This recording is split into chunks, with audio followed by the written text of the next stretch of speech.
It was New Year's Eve. It was cold. It was snowing.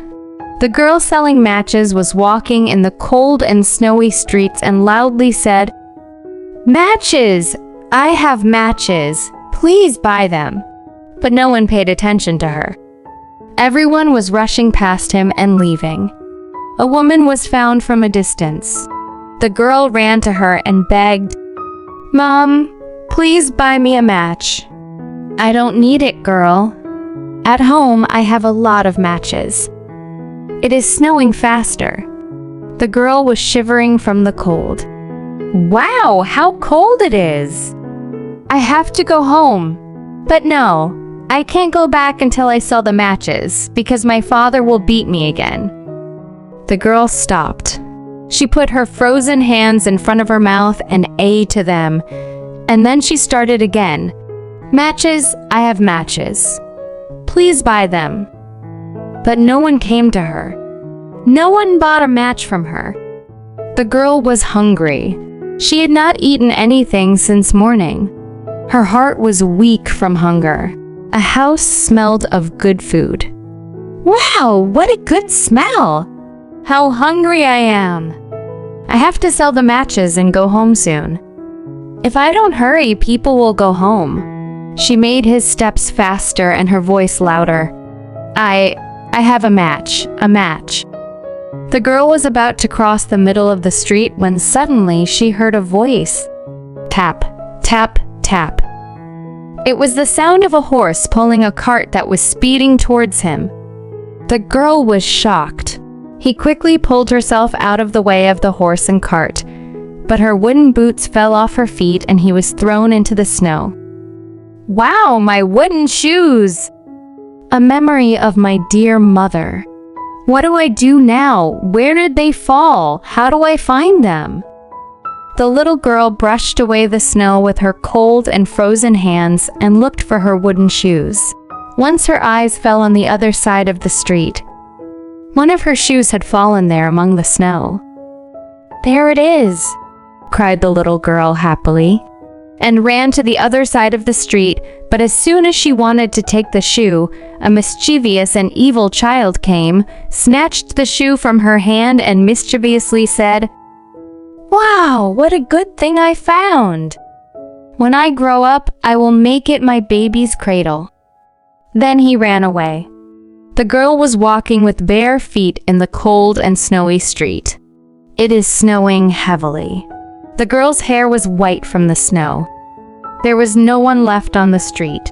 Everyone had gone to their homes. Light shines from the windows of the houses. The laughter of children who are happily waiting to eat their mother's cooking could be heard. The girl who sold matches sighed and said, "They are happy. I also loved my mother's cooking. How happy I was when she was alive." Her legs were numb from the cold. She wanted to go home, but she still hadn't sold a single match. She could no longer take a step. She sat under the porch of a house. She tried to warm her hands and feet with her breath, but it was useless. It was not warm. The girl said to herself, "I'm cold. I'd better light a match. Maybe I'll warm up a bit." Then he pulled one of the matchsticks to the wall. The match was lit, and in the middle of its flame, a warm and bright heater appeared. The girl said happily, "How good! Now I can warm myself with this heater." But as soon as she wanted to approach the stove and warm himself, the stove turned off. Only a burnt matchstick remained in her hand. The girl took another matchstick and put it on the wall. The match was lit. This time, the girl saw a dish full of food in the middle of the match flame. Wow, what a delicious food!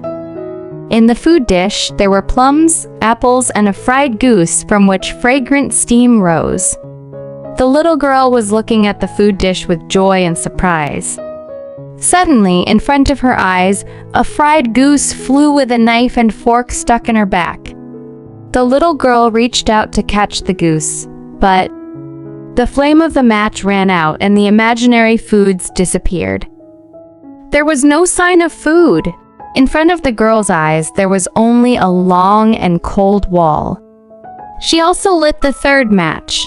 The fire burned and the Christmas tree appeared with several lighted candles. The girl's eyes sparkled with joy. What a tree!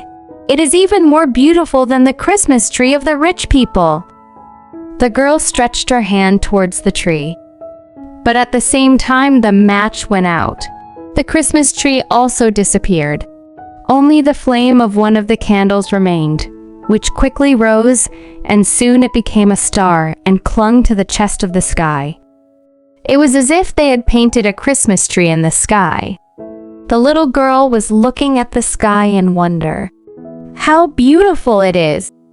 And suddenly she saw that a star separated from the sky and fell down.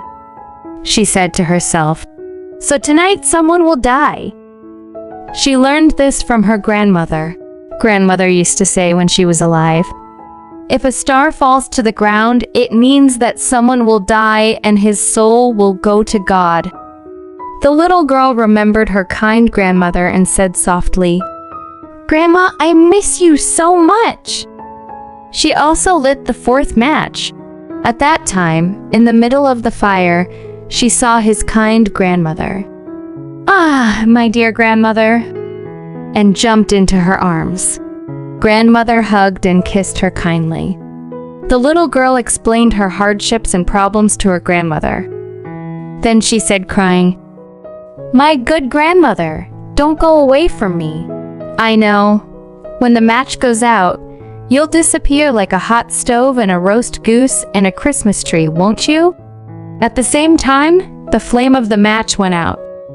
The grandmother's face also went dark. The little girl shouted, "No, Grandma, don't go. I don't want you to go. I want you to stay with me." Then she took out all the matches from the box and said to herself, "I will set them all on fire. Maybe I can keep the grandmother." The girl pulled the matchsticks to the wall. The fire flared up and lit up the surroundings. In the light of the fire, the grandmother's face was found again. "My good grandma, my dear grandmother, don't leave me alone," cried the little girl. Grandma smiled. Then he gently hugged the girl. In the black night sky, a bright and luminous path opened. In this bright way, the little girl and her grandmother went higher and higher. "Grandma, where are we going?" "We are going to heaven, baby." "Paradise? What kind of place is heaven?" "Heaven is a warm place full of flowers. It is full of delicious food. New. Your mother is there too. He is waiting for you now. From now on, the three of us live happily together. Your difficulties and problems are over, my dear." The little girl's heart was filled with joy. He felt very happy. Then she slowly closed his eyes. In this way, the girl flew to God. She became a star in the night sky. The night ended. The sun rose. The bells rang and announced the approaching delivery of the year. People who came to the street saw the girl lying on the ground with her eyes closed. They ran and informed the doctor, but the girl's body was cold. He left this world hours ago. Her lips were like red apples. It had a beautiful smile on it. It was like falling into a blissful sleep. It was full of burnt matchsticks. A bunch of burnt matches could be seen in her hands. Someone said, "Oh, God, this kid wanted to warm himself with a match fire?" Tears rolled in people's eyes. In the meantime, a woman's voice was heard crying. She was the same woman who the little girl had asked to buy a match the night before. The woman's voice could be heard in the middle of her crying. "Forgive me. I'm sorry, my poor girl. If I had bought a match from you last night, maybe this wouldn't have happened." A few people sighed and fixed their sad eyes on the ground. They were the ones who had seen the girl the night before and had not bought a match from her. People lifted the cold body of the girl and took it to the church. Everyone prayed for the peace of her soul, but no one knew what beautiful thing the little girl had seen in the flame of the matches, and with what great joy she had flown to the sky. Now he was in heaven, with her mother and grandmother. They had celebrated the new year in heaven. Maybe if people listened well, they would hear the girl's laughter and happiness from heaven.